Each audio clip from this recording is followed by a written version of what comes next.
যে বিষয়টি জানবো বিষয়টি হলো প্রথমে আকিমনির কাছে আমি বলবো যে আকিমনি আপনাকে সিএমএম বাংলা টিভি চ্যানেলের পক্ষ থেকে স্বাগত জানাচ্ছি। থ্যাংক ইউ আমাকে এখানে ডাকার জন্য। আর আপনাকে অনেক ধন্যবাদ, কারণ আজকে এই ফার্স্ট টাইম আমি কারোর সামনে আসছি, বাট সাক্ষাৎকার দেওয়ার জন্য। আগে কখনো যাইনি বা অনেকবার বলছি, কিন্তু আমার কখনো যাওয়া হয় নাই। দেখা যায় কাজের ফাঁকে মানে ওরকমভাবে সময় পাই না, যার কারণে যাওয়া হয়নি। তো অনেক দিন পর আজকে আসলাম, ফার্স্ট টাইম। খুবই ভালো লাগতেছে এখানে আপনার সাথে কথা বলতে পারতেছি, বা অনেক আমার দর্শকেরা দেখতে পারবো আমাকে। তো এই বিষয়গুলো অনেক খুবই ভালো লাগতেছে। তো ধন্যবাদ আকিমনিকে যে আকিমনি কি বাংলা টিভি বাংলা টিভি বলে সিএমএম বাংলা টিভি চ্যানেলের পক্ষ থেকে। তো আকিমনির কাছে শুরুতে আমি যে বিষয়টি জানবো বিষয়টি হচ্ছে যে আপনি মিডিয়া জগতে কিভাবে আসলেন। কারো না কারো মানুষে কারো না কারো হাত ধরে আসে, আপনি কিভাবে আসছেন আর কেন আসছেন সেই বিষয়টা নিয়ে যদি কিছু কথা বলেন। সত্যি কথা বলতে, আমি যখন ছোট ছিলাম তখন থেকে আমি বিনোদন খুবই পছন্দ করি।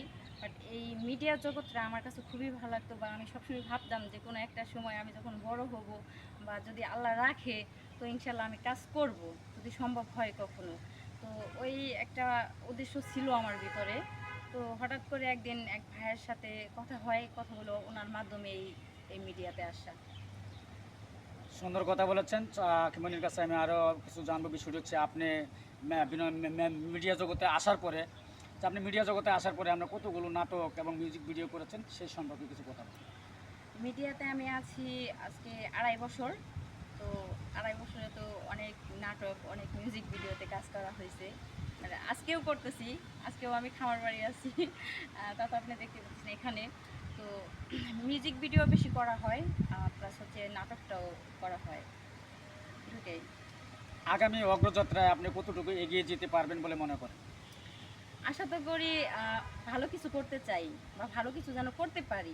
এখন যদি দর্শক আমাকে ভালোবাসে, বা আমার অভিনয় যদি ভালো লাগে তাদেরকে, তাদের কাছে, তাহলে না আমি ভালো কিছু করতে পারবো। এখন আমার দর্শকেরা সিদ্ধান্ত নিবে যে তারা কী করবো। তারা যদি আমাকে ভালোবাসে, একটু সাপোর্ট করে, তো ইনশাল্লাহ আমি ভালো